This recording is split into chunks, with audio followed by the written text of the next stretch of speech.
예레미야 36장 11절에서 19절 말씀을 교독하시고 마지막 절은 같이 읽습니다. 사반의 손자여 그말의 아들인 미가야가 그 책에 기록된 여호와의 말씀을 다 듣고 왕궁에 내려가서 서기관의 방향에 들어가니 모든 고관 곧 서기관 엘리사와 스마야의 아들 드라야와 악볼의 아들 엘라단과 사반의 아들 그말야와 하나냐의 아들 시드기야와 모든 고관이 거기에 앉아 있는지라. 미가야가 바룩이 백성의 귀에 책을 낭독할 때에 들은 모든 말을 그들에게 전하매 이에 모든 고관이 구시의 짐승은 스레야의 손자 느다나의 아들 여호기를 바룩에게 보내 이르되 너는 백성의 귀에 낭독한 두루마리를 손에 가지고 오라. 네리야의 아들 바룩이 두루마리를 손에 가지고 그들에게로 오니 그들이 바룩에게 이르되 앉아서 이를 우리 귀에 낭독하라. 바룩이 그들의 귀에 낭독하매 그들이 그 모든 말씀을 듣고 놀라 서러우며 바룩에게 이르되 우리가 이 모든 말을 왕에게 알리라. 그들이 또 바룩에게 물어 이르되 너는 그가 불러주는 이 모든 말을 어떻게 기록하였느냐? 찬원이 우리에게 알리라. 바룩이 대답하되 그가 그의 입으로 이 모든 말을 내게 불러주리로 내가 먹으로 책에 기록하였노라. 이에 고관들이 바룩에게 이르되 너는 가서 예레미야와 함께 숨고 너희가 있는 곳을 사람에게 알리지 말라 하니라. 아멘. 금식하는 때 성전에서 여호와의 말씀을 낭독하자 그 주위에 있던 서기관 미가야, 이 미가야라는 사람이 옛날에 선지자도 있었죠. 미가야 동명이인입니다. 그 사람이 바룩의 입에서 낭독되는 하나님 말씀을 잘 들었어요. 놀라운 것은 바룩이 읽은 게 여호와께서 예레미야에게 옛날에 요시야 때부터 전해주었던, 말하자면 예루살렘이 파괴되고 바빌론에 유다가 포로로 끌려간다는 얘기거든요. 근데 이 말씀을 다 들었다는 얘기는, 다 낭독했다는 얘기는 바룩의 용기도 있지만 사람들이 제지하지 않았다는 얘기입니다. 이게 좀 듣기 힘든 이야기잖아요. 근데 사람들이 제지하지 않았다. 바꿔 말하면 달게 들었다는 얘기입니다. 그렇다고 뭐 듣고 회개했냐, 이건 아니죠. 이 헤롯 대왕이 말입니다. 세례 요한, 헤롯의 아들이죠. 아마 헤롯 안티파스였을 것 같은데 이 사람이 세례 요한의 꾸지람을 달게 들었다고 했어요. 달게 들어서 세례 요한을 죽이지는 않았어요. 그러나 거기까지 했어요. 회개에 이를 정도 했어요. 그 말씀을 마음에 두고 자기의 믿음을 바꾸고 생활을 변화시키고자 하는 말씀으로까지는 받아들이지 않았어요. 그냥 옳은 말이었어요. 그래도 적어도 내가 왕으로 다스리는 시대에 바른 소리 할 줄 하는 인간이 있어서 고마운 정도였어요. 거기까지는 어쨌든 들었다는 얘기입니다. 왜냐하면 이스라엘이 회개하지 않았기 때문이죠. 유다가 회개하지 않았죠. 자, 일단 이 말씀을 듣고 미가야가 좀 겸손한 사람이죠. 서기관인데 이걸 나만 듣고 있으면 안 되겠다. 그래서 왕궁으로 왔어요. 성전에서 들은 말씀을 듣고 왕궁으로 왔어요. 왕궁 어디로 왔냐면 진짜 들어야 할 사람들. 나라가 이렇게 바뀌려면 높은 데 있는 사람이 바뀌어야 되지 않겠습니까? 그래서 고관들의 방으로 찾아왔어요. 거기 가니까 자기 아버지도 있어요. 서기관 중에 높은 사람들도 있고 또 나라의 여러 고관들이 모이는 방이 있어요. 모든 고관이 있었다 그래요. 그래서 참 우리가 이 영적인 대비를 이렇게 좀 상반되는 모습을 볼 수 있는데, 절기는 모든 이스라엘과 유다가 지켜야 되지만 특별히 앞선 자와 위에 있는 자들이 지켜야 하는 겁니다. 옛날에 다윗이나 솔로몬은요, 히스기야는 앞서서 지켰습니다. 앞서서. 그런데 이 고관들은 지금 성전에 있어 같이 하나님을 경배하고 제사하고 말씀을 드려야 되는데 자기들은 왕궁 높은 고관들이 있는 방이니까 어디였겠어요. 꽤나 넓고 높고 화려한 그곳에 앉아가지고 뭔 짓을 하고 있었는지 모르지만 중요한 건 하나님의 성전에 있어야 될 때 있지 않았다는 거예요. 왜냐하면 모든 백성이 들었다 했고 서기관 중에 누군가는 있었다는 얘기는 본래 그 자리에는 이스라엘 사람이라면 다 있어야 된다는 얘기예요. 아, 자기가 세상에서 높은 직 위에 있다는 건 있는 것이고 하나님 앞에 절기는 우리가 지금 이미 절기에 대한 설교를 많이 들었지만 이스라엘 사람은 다 있어야 되는 겁니다. 참 이게 우리가 조심해야 될 부분입니다. 특히 이제 저희 같은 교육자들 예배자가 되어야 되고 그 다음에 예배 인도자인데 교육자 타이틀 전도사부터 목사까지 하여튼 뭐 하나 붙여놓으면 하나님 앞에 내가 예배드려야 한다는 것은 뒷전이고 예배 감독자 내지는 감시자 잘해야 인도하겠다고 나서는 정도가 되는 겁니다. 먼저 내가 하나님 앞에 바른 예배자가 되었는데 지금 이 사람들은 예배 인도자 내지는 감시자 이 절기 행사 치르는 정도 행사 주관자 스텝 정도로 자기들을 여기고 있었던 모양입니다. 왕궁 높은 데서 앉아 있었어요. 미가야 가서 전달했습니다. 예, 중요한 겁니다. 성경 보면요 사람이 마음에 가득한 것을 입에 말한다 했어요. 보통 입 밖으로 내어오는 말은 익숙한 말들 또는 마음에 가득한 것이 나옵니다. 정말 배가 고파요. 먹고 싶은 마음이 가득하면 염치 불구하고 나도 좀 주세요 이 소리가 나오는 거거든요. 놀고 싶어요. 야단 맞을 줄 알고도 엄마 좀 나가서 놀면 안 돼요. 이 소리 왜요? 놀고 싶은 마음이 가득하니까. 그럼 미가야는 자기 아버지 뻘되는 높은 사람들이 있는 곳이에요. 거기가. 뭐가 가득했다는 거예요? 전해야 되겠다. 최소한 내 양심에 이들이 있으면 안 되겠다. 그 북이스라엘에 그런 경우 있었죠. 문둥이 4사람, 그러니까 나병 환자 4사람이 성 안에 있어 굶어 죽고 성 밖에 있어 적군에게 맞아 죽고 혹시 아냐? 굶어 죽는 건 너무나 당연한데 맞아 죽는 건 안 때리면 살 수도 있는 거고 가보자 하고 적군 즉 이제 아마 아람 군대였을 텐데요. 가보니까 군대 이미 가버린 거예요. 막 정신없이 먹을 거 찾아 파먹다가 뭐라 그래요? 오늘 이 기쁜 소식을 성주에 있는 백성들에게 전달을 안 해주면 우리가 하나님 앞에 벌을 받을 거다. 그래서 얼른 뛰어가서 말하잖아요. 지금 군대가 다 나가가지고 먹을 게 그냥 널려 있다고. 예, 이게 엘리사 시대 이야기. 그렇습니다. 예수 믿은 사람이 자기가 받은 복음이 충만하고 하나님 주신 명령이 있음에도 불구하고 입을 다물고 있다. 그거는 벌 받을 일입니다. 자, 미가야는 그래서 요거도 먹을 각오라고 와서 알려줬습니다. 13절을 보십시오. 낭독한 이야기를 기억나는 대로 얘기를 전해준 겁니다.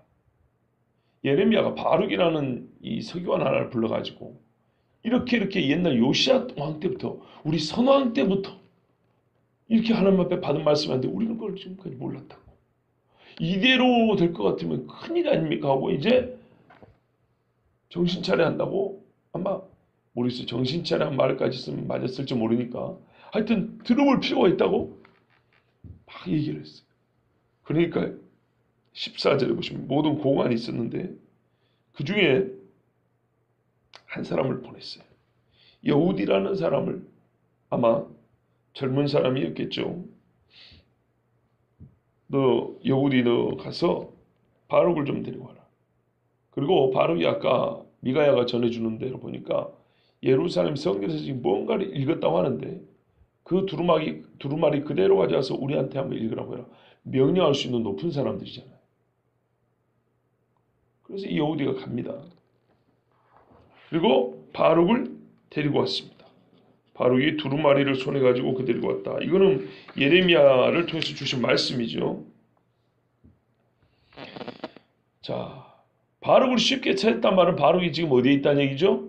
성전에 여전히 있었다는 얘기입니다. 그런데 낭독은 끝났어요. 낭독은 끝났지만 성전에 있었다는 얘기는 본인도 절기를 지켰다는 말 수도 있고 또는 그 말을 들은 사람들이 바룩을 가만뒀겠습니까? 제 말은 때렸다는 얘기 아니에요. 물어봤을 거 아닙니까?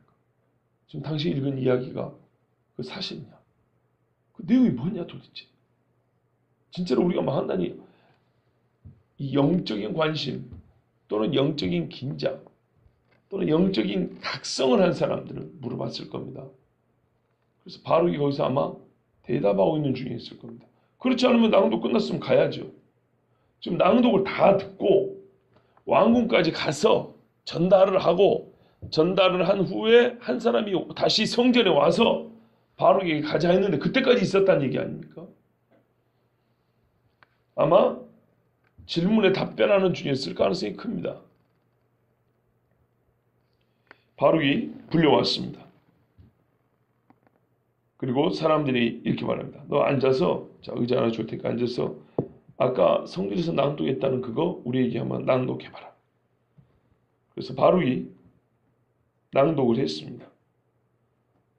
자, 이번에는 좀 다릅니다. 앉아있는 사람들이 이 나라의 지도자들입니다. 바룩보다 나이도 많고 지위도 높고 힘도 센 사람들입니다. 말 그대로 여기서 기분 나쁘면 바로 갇힐 수도 있는 겁니다. 그렇다고 바룩이 안 하냐 하면 말씀에 보면 짧게 돼 있죠. 거침없이 했다는 얘기입니다. 부담이 되는 거하고 하나님의 일을 하는 기쁨하고 부딪힐 때 사람 앞에서는 부담과 위험하고 하나님이 주신 일을 행하는 그 사명을 행할 때의 기쁨과 감격하고 두 개가 부딪혔을 때 그리스도인은 후자가 커야 합니다. 하나님의 일을 하는 기쁨과 감격이 크면 앞에 있는 자가 누구든지 간에 그것은 그렇게 큰 문제가 안 됩니다. 우리가 보는 바룩은요. 제가 왜 이렇게 강조하냐. 바룩이라는 인물이 성경에 등장한 지 지금 얼마 안 됐습니다. 근데 우리가 보이는 것은 꽤나 신앙이 성숙하고 믿음이 큰 사람을 보고 있다는 얘기입니다. 예레미야의 말을 받아 썼다 해서 글씨만 잘 쓴 사람이 아니고 그걸 받아 쓰고 가서 대연하여 낭독할 정도로 충분히 맡길 만한 일꾼이었다는 얘기입니다. 이 바룩이라는 사람. 자, 우리도 그렇지 않습니까? 일을 내가 작정을 했는데 이 작정한 이야기를 대신 전달할 사람도 적어도 나와 같은 뜻이 있거나 어느 정도의 이 강심장을 갖고 있는 이 열정을 갖고 있는 사람에게 그 일을 함께하자 또는 전하라고 하지 뜻이 반대라거나 아니면은 이 이야기를 원하지 않거나 굉장히 불안해하는 사람에게 일을 시키거나 이렇게 함께하자고 하지는 않습니다. 바룩은 상당히 훌륭한 말 그대로 선지자는 아니지만 선지자의 말을 듣고 전하는 자의 아주 상당히 이 훌륭한 자세와 신앙을 우리에게 보여주고 있습니다. 자, 말하자면 우리가 이 정도는 돼야 된다는 얘기입니다. 바룩이 전달하자 사람들이 듣고 놀랐습니다. 적어도 충격과 양심의 가책을 받았다는 얘기입니다. 지금까지 하나님 말씀에 무관심하고 이들은 율법을 가지고 있고 읽었던 가르치는 사람들이었지만 자기들 얼마나 하나님의 말씀과 영적으로는 원수되어 있고 멀리 떨어져 있는가를 이 말씀 통해서 듣고 충격을 받았습니다. 왜냐하면 예레미야를 통해 주신 하나님의 말씀은 심판이었고 당연히 이 사람들이 지은 죄와 허물이 기록되어 있기 때문입니다. 그래서 이 사람들은 이 말을 반드시 왕에게 이를 것이라고 말했습니다. 그러니까는 좋게 말하자면 알았다. 그런데 이와 같은 개혁과 변화는 우리 힘으로도 되지 않냐고 왕의 뜻을 돌이켜야 한다. 우리가 왕에게 일러서 이 말씀대로 하나님 앞에 돌아가자고 청을 하리라. 이랬으면 좋았을 건데 본문을 자세히 보면 그런 뜻이 아닙니다. 왕에게 말할 것이다 라는 것은 좀 다른 뜻입니다. 어찌 그걸 알 수 있냐면 일단 16절을 보시면 바룩에게 이르되 그랬지 않습니까? 바룩을 보면서 얘기했다는 겁니다. 약간 바룩에게 책임을 전가하려는 뜻이 좀 숨어 있어요. 그러니까 우리가 왕에게 말할 거야. 왕이 묻겠지. 너희는 누구한테 들었냐고. 우리는 그냥 바룩이 읽어준 대로 전달했을 뿐이라고. 왜냐 어차피 소문은 들어가기 마련입니다. 성전에서 낭독을 해버렸으면 며칠 안 걸려서 왕에게 들어갑니다. 우리가 그거를 보고는 어차피 해야 됩니다. 왕에게 전달할 거야. 바룩을 보고. 별로 그렇게 좋지 않습니다. 느낌이. 자, 바룩을 보면서 그 말만 한 게 아니고 이렇게 물어봤기 때문에 이제 제가 더 의심하는 건데요. 너는 그가 불러주는 이 모든 말을 어떻게 기록하였느냐? 청한원이 우리에게 알리라. 청한원이는 뭐 굳이 없어도 되는 말이에요. 여러분, 이게 이상한 질문입니다. 본래는요, 예레미야가 하나님의 말씀을 대언한 기록을 들었으면 어찌야 정사냐면 옛날에 베드로가 설교할 때 유대인들이 보였던 반응과 같이 가슴을 치면서 형제들아 우리가 어찌할꼬 이래야 정상인 겁니다. 아니면 그러면 지금 네가 읽은 말이 그게 사실이냐? 우리가 이해하기로는 이런 뜻인데 그게 맞냐라고 확인을 해본다든지 좀 궁금한 거 있으면 좀 물어본다든지 이래야 되는데요. 그렇지 아니하고 아주 쓰잘데없는 질문입니다. 너 어떻게 그걸 기록이 있냐? 그거 다 아는 거 아닙니까? 질문 자체가 다 안다는 내용이 포함되어 있어요. 봐보세요. 그가 불러주는 이 모든 말을 17절에 보세요. 그가 예레미야가 불러주는 이 모든 말을 어떻게 기록하였느냐? 이런 바보 같은 질문이 어디 있어요? 처음부터 너는 이 말을 어디서 듣고 기록을 했느냐? 이랬으면 이해가 돼요. 그런데요. 그가 불러주는 이 말을 어떻게 기록했냐? 오늘날 같으면 타이핑했습니다. 80년대 같으면 오늘 같으면 아이패드로 찍었습니다. 한 10년 같으면 컴퓨터로 썼습니다. 한 20년 전만 하더라도 타자기로 두드렸습니다. 한 40년 전이면은 그냥 볼펜으로 썼죠. 한 100년 전만 하면 붓으로 썼죠. 뭐 이런 거 물어보는 건가요? 아니 진짜 필기를 어떻게 했냐고 물어본 것 같으면 한편 이해가 돼요. 그것도 쓸데없는 질문인데. 근데 그보다 더 쓸데없는 질문이 뭐냐면 그가 불러주는 이 말을 어떻게 기록했냐. 이 말의 출처가 어디냐는 얘기인데요. 자기들도 알고 있잖아요. 불러줬다는 겁니까? 불러준 거 받았었다는 거잖아요. 알면서 이 쓸데없는 질문을 합니다. 이런 쓸데없는 질문 왜 할까요? 본질을 외면하고자 할 때 하는 말이죠. 지금 이게 궁금하더라도 물어볼 때가 아니에요. 나라가 망한다는 얘기를 하고 있는데 고작 한다는 질문이 이거 어떻게 기록했냐? 기록하는 방법? 그 절차? 과정? 그것도 알고 있는 거를 그가 불러주는 이 말을 그러니까 바로 하도 기가 차니까 똑같이 대답합니다. 18절로 그가 그의 입으로 이 모든 말을 내게 불러주기로 내가 먹으로 책에 기록하였노라. 먹으로 쓴 거 하나 더 추가됐네요. 질문 그대로잖아요. 불러주는 이 말을 어떻게 기록했냐고요? 그가 입으로 불러줍니다. 입으로 불러주는 거를 내가 먹으로 썼습니다. 이런 아까운 정말 이런 쓰잘데없을 뻔한 말이 아까운 질문이에요. 뭐 하려고 이런 데 말을 낭비하는지 모르겠어요. 여러분 들어보니 안 그렇습니까? 우리 같은 사람도 이런 바보 같은 질문을 안 해요. 그렇다면 이 질문은 뭔가 의도가 있는 거예요. 쓸데없는 질문, 무가치한 질문. 그래서 바룩도 대답을 거의 묻는 말을 반복하는 식으로 대답해요. 말하면 그게 지금 중요하냐 이게. 뭐가 중요하냐 이게. 그것도 다 알고 있는 거를. 이처럼 여러분 신학자들 중에는 하나님께서 우리에게 주시고자 하는 뜻에 대해서는 무관심하고 다시 말해서 영혼을 살리고 지금 왜 그래요? 이 나라 보고 살라고 주신 거잖아요. 회개하고 돌이켜 살라고 주신 거잖아요. 성경 전체적인 메시지와 어조가 그렇지 않습니까?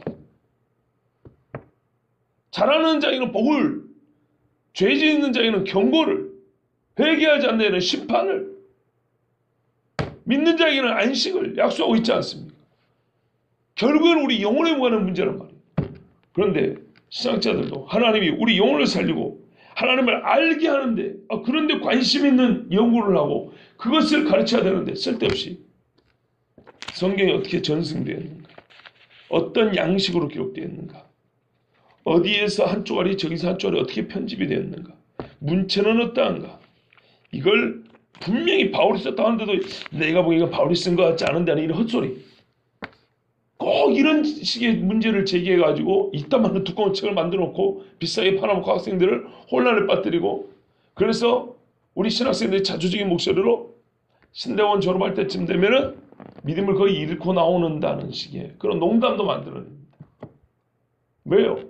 신학 연구가 믿음을 키우는 게 아니고 믿음을 축소시키거나 폐하게 되는 연구들. 꼭 이런 질문들 하기 때문이에요. 질문하려면 지금 하나님의 말씀이 유다가 망한다는 말이냐? 뭐 이렇게 말을 한다지. 언제 우리가 망할 것 같냐? 이 말씀대로 하면 우리가 지금 그 끄트머리 왔다는 얘기냐? 뭐 이런 그렇게 깊은 질문도 아니에요. 이 정도만 하더라도.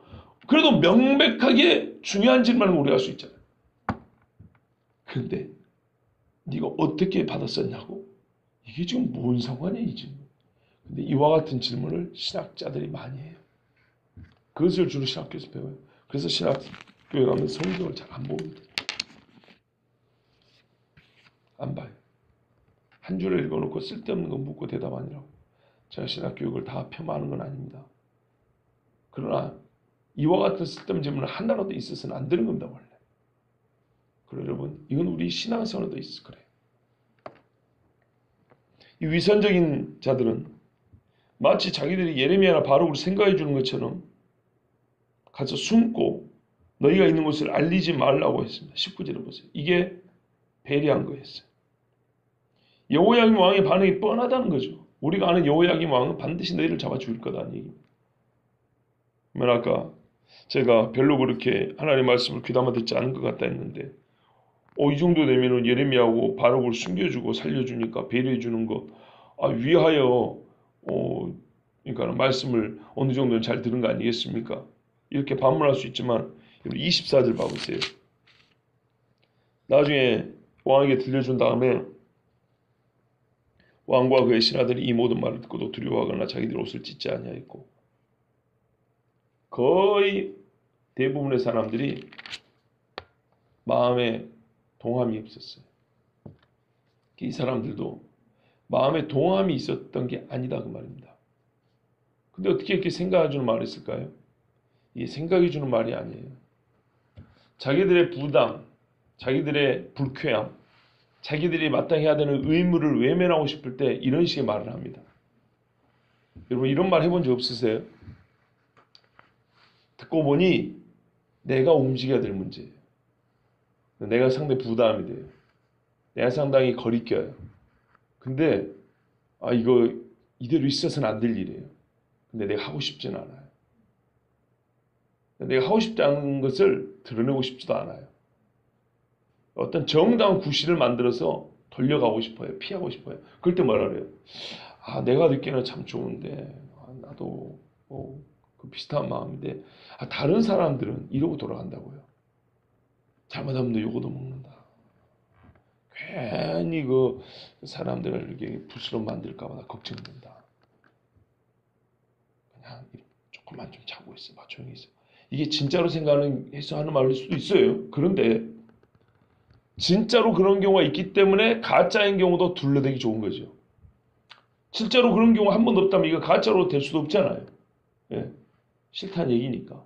그런데 진짜로 마음이 내가 좋은데 네가 해를 당할까 봐 위에서 해주는 말인 경우가 실제로 있어요. 실제로 그런 좋은 의도로 말하는 경우가 있기 때문에 마치 그 좋은 의도로 말한 것처럼 가장해서 내가 싫은데 그렇게 말을 돌려서 할 수도 있는 겁니다. 또 위하는 척 참 말할까 말까 했는데 2년 전에 우리 교회가 교단 가입할 때 두 번의 실사를 받았는데 하나는 정치부 실사예요.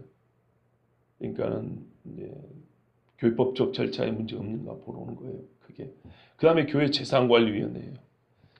교회 규모가 작거나 재산이 너무 적으면 정식 교회하지 않고 기도처라 그럽니다. 자립이 돼 있느냐 안 되느냐 이것도 확인을 해야 되고 그래서 이제 재산관리위원회 왔는데 사실 재산관리위원회 위원인 목사, 장로 이분들은 전혀 자기들의 책임 또는 관할 범위도 아닌데 우리 교회의 어떤 정치적인 문제, 교회 법적인 문제를 가지고 저한테 상당히 많이 이렇게 책망을 했어요. 문제가 돼. 그때 교단이 갈리고 있어가지고 갈리는 자기들 쪽으로 끌어당기려고 저쪽으로 가는 것은 네가 굉장히 잘못하는 것이고 절차도 모르는 것이고 아주 위에 있는 선배 목사들을 아주 그냥 우습게 보고 화나게 하는 일이라고. 그래서 저보고 뭐라 하느냐면 그때 우리 장로님들 같이 다 들으셨는데 이 노예 목사님들 또는 우리 그 자기들 뜻대로 하면 들어가게 될 시찰의 목사님들을 사모님들까지 무덤반으로 식사 대접을 하래. 그분들이 굉장히 화가 나 있으니까 내가 너를 화를 풀 수 있는 방법을 가르쳐 줄게. 내가 주선해 줄 테니까 수가 50명 정도 돼요. 50명 정도 되는 분들을 식사 대접. 그럼 여러분 뭐 짜장면 사줄 거예요? 밥값만 돈 100만 원 들게 생겼어요. 졸지제가 큰 죄인이 돼가지고 근데 이분은 어떻게 해요? 나를 굉장히 생각해 준 거예요. 교회 어른들한테 교당 어른들한테 우리 시찰의 어른들한테 미움 안 받게. 근데 이제 우리 장로님들하고 상의하고 제가 또 양가 집안 아버님들한테 상의해 보니까 말도 안 되는 소리. 그래서 그냥 처음에는 겁이 나고 그렇습니까? 뭔 일이 있는지 모르니까요. 뭐 그렇다 그러니까. 그러다가 그냥 조용히 지나가 버렸어요. 별 문제 없었어요. 아주 이 유사한 모습을 봅니다. 본인은 저 생각해 주는 척 한 거예요. 그런데요, 그러나 뭐 무슨 본인이 뭐 직접 어떤 이득을 있겠다는 게 아닌데, 소위 막 그 가오잡기 좋아하는 분들 있죠. 내가 어느 지위에 있어. 내가 어느 정도 영향력이 있어.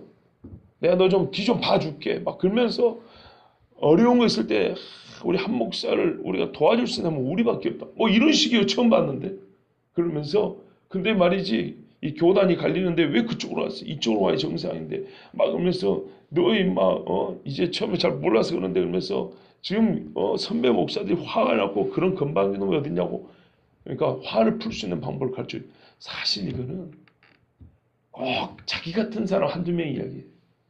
무슨 뭐 이 노예 어른들이 뭐 화를 내고 우리가 누군지 알지도 못해요. 근데 그렇게 막 제가 큰 잘못이 난 것처럼 분위기를 만들어 놓은 다음에 그거 내가 해결해 줄게. 그러면서 밥 사라고. 생각이 주는 척했지만 사실은 우리에게 전혀 도움이 된 것이 아니고 괜히 불안만, 근심만, 재정만 많이 쓰게 하는 정말 아무짝에 쓸모없고 악하기 그지없는 말을 했어요. 재밌는 이야기가 있어요. 제가 작년에 중국에 갔잖아요. 9월 달에. 근데 같이 강의하러 간 목사님이 있었는데 그 목사님이 바로 요 이야기한 그 목사님을 얘기를 하더라고요. 얼마나 세상이 좁은가요? 정말 입에 담지 못할 정도의 비난을 하더라고요. 그때 안수와 넘어가기를 얼마나 다행인지 모릅니다. 진짜 하나님의 은혜라고 생각을 합니다. 오늘 본문에 꼭 그 사람 생각이 나요. 생각이 주는 것 같지만 이 사람들은 자기들이 지금은 생각을 해줄 처지가 아니란 걸 모르는 거예요. 지금은 예레미야나 바르군요. 이미 순교한다면 할 각오를 한 사람들인데 원하지도 않는 배려를 해주면서 이 배려를 해주면서 어떻게 해요? 은근히 자기들이 지금 마땅히 보여야 할 반응은 뒷전으로 밀어버렸어요. 지금 중요한 건 너희들의 안전이다. 하나님은 그 말이 아니잖아요. 지금 중요한 건 너희의 생사다. 이걸 얘기해주고 있잖아요. 그런데 이 너희의 생사라고 말해준 예레미야 바룩을 너희 이러다가 죽겠는데 위험하다. 지금 누가 누구를 생각하고 있는 거예요. 그러면서 어떻게 해요? 그들에게는 인간적 정을 느끼게 해줄 수 있겠죠. 숨어있으라고. 그렇지만 이들의 속으로는 더 이상 듣고 싶지 않은 소리를 방구석 한쪽으로 치워버리는 그런 일을 한 셈이에요.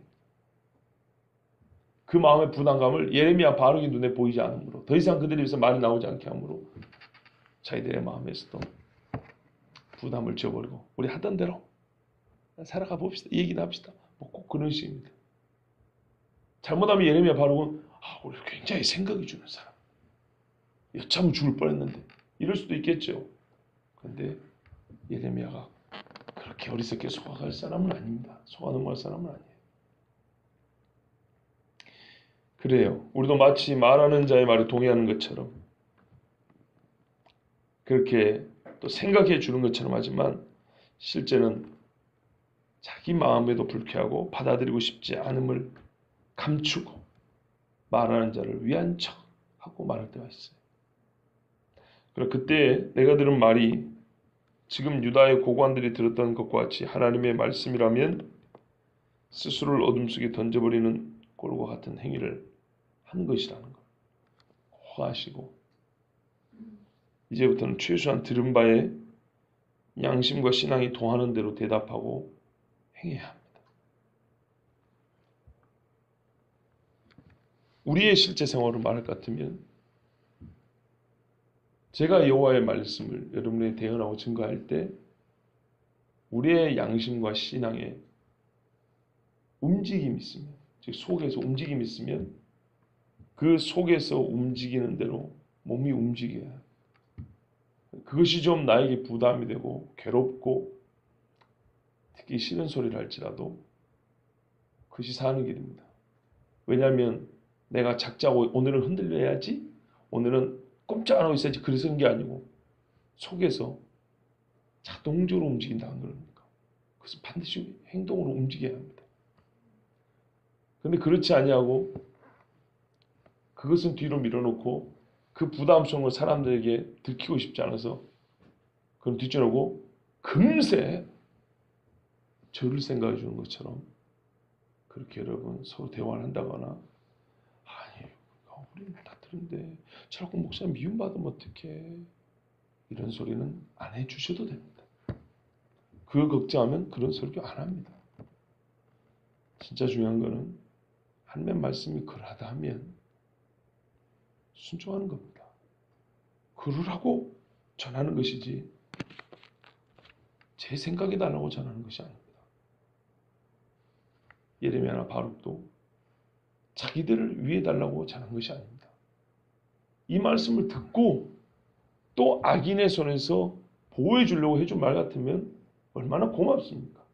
그것이 아니라 듣지 아니하고 괜히 마치 주운 범죄자처럼 큰 일을 이 소동을 일으키는 난리꾼인 것처럼 이렇게 전하는 자의 정체를 정의한 다음에 이 위기에서 너를 피하게 해줄게, 이런 식으로 하는 것은 적반하장이라고 그러죠. 앞에 뒤집은 겁니다. 말씀을 전한 이유는 바로 듣는 여러분이 곧 하나님의 심판 앞에 서 있기 때문에 진짜 살게 하려고 외친 거라, 이런 말입니다. 제가 항상 그런 말씀을 전한 거 알지만 우리는 여러분 유다의 말기보다 더 위험한 때를 살고 있다는 것을 항상 기억해야 합니다. 예전에도 드린 말씀입니다.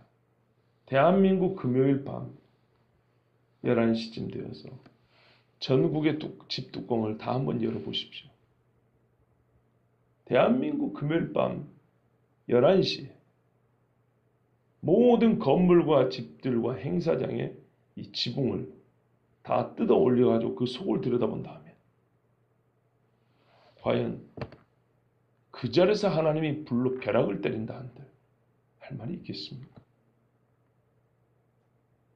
이 사람들은 때를 맞춰 성전에 모이기라도 했죠.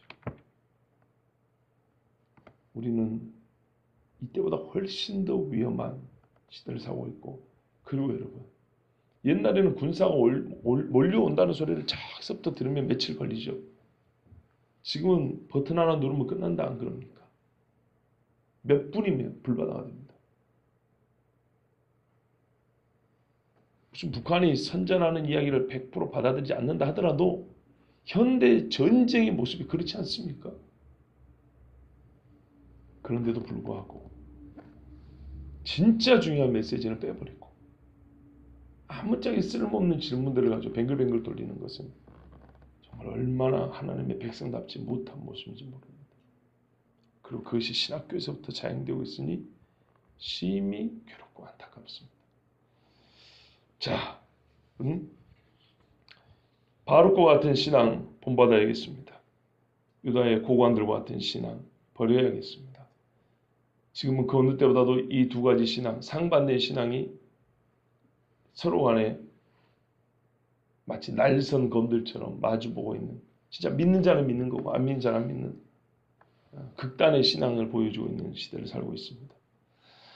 하나님 앞에 정직하게 또한 늘 깨어있고 주님 주신 생명을 위한 경고의 말씀에 청종하는 우리 신앙이 되어야겠습니다. 기도하겠습니다.